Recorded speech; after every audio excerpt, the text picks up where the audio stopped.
What is important is not unity. Kwegamba abavu omutwalo we begatta nga bavuganya ne hamu basudira ogula ekizimbe bamuwangula.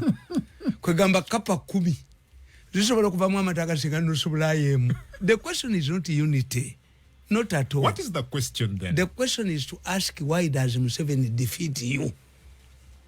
Unless you solve that issue, Museveni is an expert on defeating groups.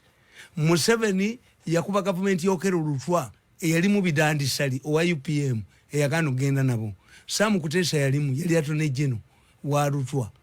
Semogere yalimu Mayanja Nkanji yalimu Minister Education Semogere ga internal Fedemu IMF Revolutionary Army yali salongo Bobiwine yabakuba kutaka Museveni mukuli akatoko mwepankako.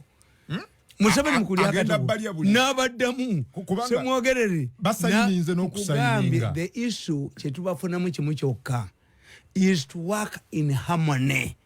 Nti basobola okutuula bajjawo kino ekirowooza nti Bobiwine bwagende wa Museveni baba muguze. Eki kitwagala okujjawo tufune harmony.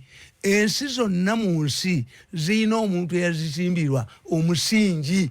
Bwabitamali nga Bobiwine ali wano Besigye ali wano. Gatta obululu bwa bayina bumeka nkugaye nti pusi 10 ziyinza okuvamu amataka singanusubulayemu. Nti abaavu omutwalo nimwesimba ku kizimbe nga sudiro bahamu mumuwangule. What the issue is not unity. The issue is why you are defeated. Are you defeated? In fact, unity comes kakatola banga ochagoya uyo gonde uyo musajja ali Kenya. Atandise okuba luto. Why?